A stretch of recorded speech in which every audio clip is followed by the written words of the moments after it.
Hi, everyone. It's such a pleasure to be here. And I have to first say, thank you so much for voting for me. This has totally made my day.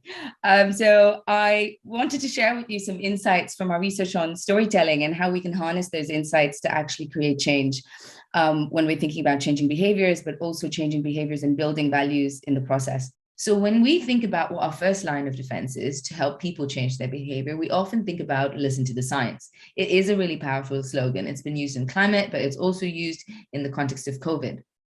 Now, while that is a powerful slogan and can rally people up, it's not necessarily the best way to change behavior because it doesn't equal to behavior change. When we say listen to the science, we often assume that science-based facts cause people to change their minds and in turn change their behaviors. But we know that people don't often process information logically and analytically. Decades of behavioral science research has shown that we rely on emotions as a guide, we act impulsively and have limited attention. We often disagree with each other. And when we disagree, we often avoid people who we disagree with. So listening to the science, if you don't believe in the science in the first place, and if it doesn't fit into your politics and prior worldviews and your beliefs, often means you're not going to get to change people's behaviors. This is where storytelling comes in. What are stories? Simply put, stories are essentially a connected series of events which have across time and impact particular characters in a given setting. They help us make sense of the world and explain how things come to be. And importantly, they help us coordinate collective action. So think about a really base example of when you were a kid and you were told stories to teach us about how the world functions. One of my favorite stories from that time, Fantastic Mr. Fox, where you have sort of a character, a hero who's actually a thief, who's stealing from mean farmers. But what Roald Dahl does really skillfully there is walk you through the values, the moral contradictions, the mindset that actually guides Fantastic Mr. Fox's decision-making. In these ways, we learn not just to figure out what are the types of actions we should be taking in a given dilemma, but when we should take them and why we should take them. And this is what stories ultimately help us do.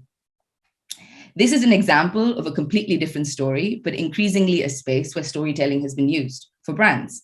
So when I Googled Dove and I saw this site, I was like, oh my God, I have to pick this up because they might have just personalized it for me based on my cookies.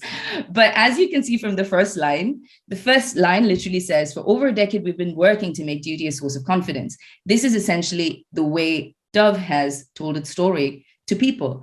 And what I found really incredible on this page was they put people, their customers, and their stories at the center of their own story. So they started telling stories to consumers about the stories they thought were about themselves.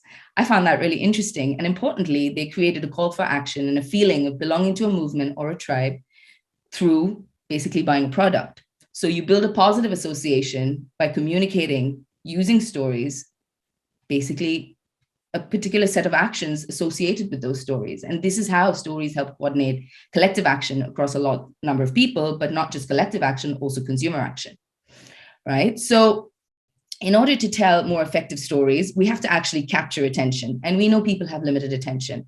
And we have limited attention because we're listening to stories from so many sources. These stories often pull us in different directions and they're often competing with each other. Think about Twitter, think about Netflix, think about the news, think about your friends' stories, think about what you chatted with your partner over dinner with, right? So in order to really craft effective stories, we have to think about what are the ingredients we can really play with, which are the behavioral levers and which are borne out by science.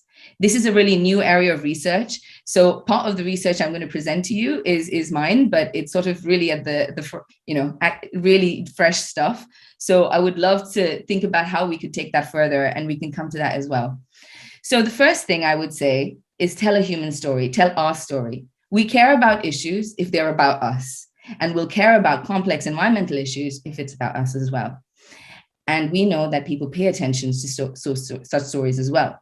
So for instance, at the start of COVID, a big complex system issue, there were 3 competing stories about why COVID came about. The first was it jumped from animals. The second was it jumped from animals, so it was a zoonotic spillover, but largely because of the destruction of nature. So the more we impede into nature, the more likely zoonotic spillovers are. The third narrative, which talks about how our actions potentially cause something like a big system change like COVID, was it was actually a lab leak. Right? So these stories were competing for space at the same time, at a time where there was actually a lot of uncertainty in the science. So we wanted to test actually what story is more compelling from an environmental perspective. So what we did was show people at random 3 of these stories, 3 media narratives, right? So in one, we only had, for instance, a story about, say, potentially the fact that it was a zoonotic spillover. In the other, we added on information about the distal cause, being humans. What we found, as expected, was when stories had the human element, when actually we put down the destruction of nature down to humans, that's when people started to support policies related to environmental issues, which were being addressed at the time and discussed in the media at the time. Right? When we added the counter story, which was the lab story, actually this attenuated the support. So this, I think, to me, says 2 things. One is we pay attention to stories if they're about us, about humans. The second is if counter narratives are provided without communicating where the weight of scientific consensus lies, that can attenuate the support. So I would say for this first case, then you must tell a story, but also communicate where the weight of the evidence lies. So where the scientific consensus is.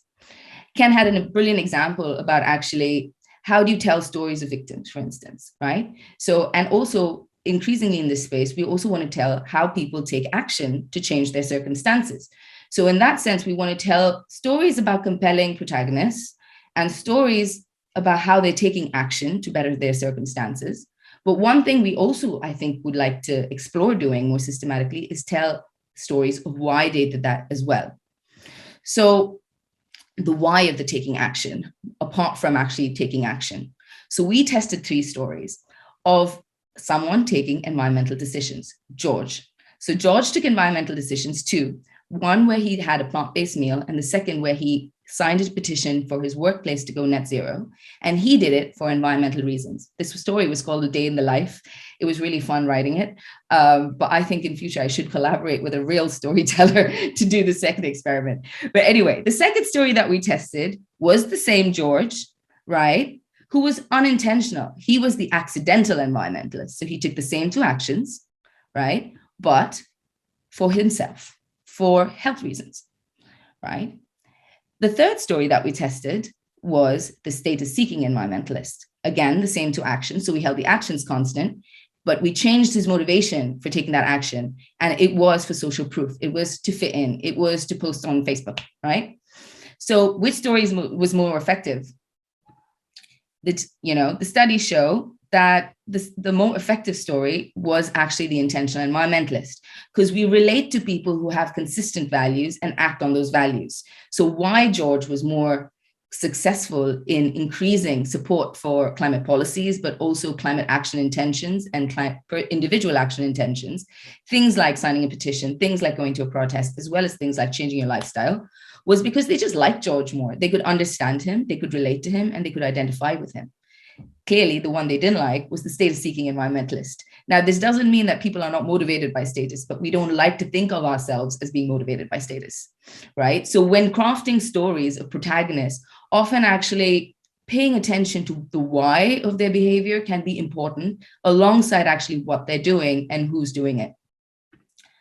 Lastly, I would say that you should have a clear call to action. This is becoming increasingly mainstream, but apart from actually clarifying your call to action, you must test it.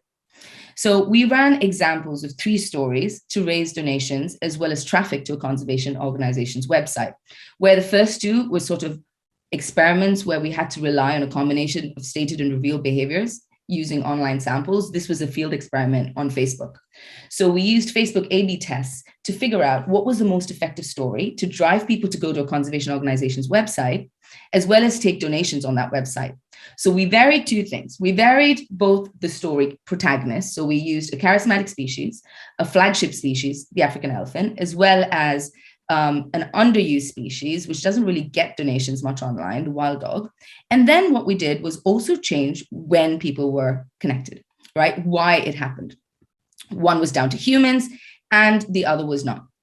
In this case, what we found was when you actually put the story down to humans, it increased, link clicks as expected. But when it was down to when we saw it was actually wild dogs, which got higher links and link clicks, as well as greater video engagement. What we didn't see, however, was the fact that actually there were no donations. We found 1 donations. This hits back the point that intentions are not equal to behavior. So I guess there are lots of challenges for this. For instance, different sorts of stories can compete, and therefore you might be scared of, basically not having an effective story because people don't trust you. So trust is really important. And we heard that as well in one of the presentations. The key thing is to evaluate real behaviors rather than just intentions. And finally, to make sure that we actually speak to many people. Different stories might appeal to different people.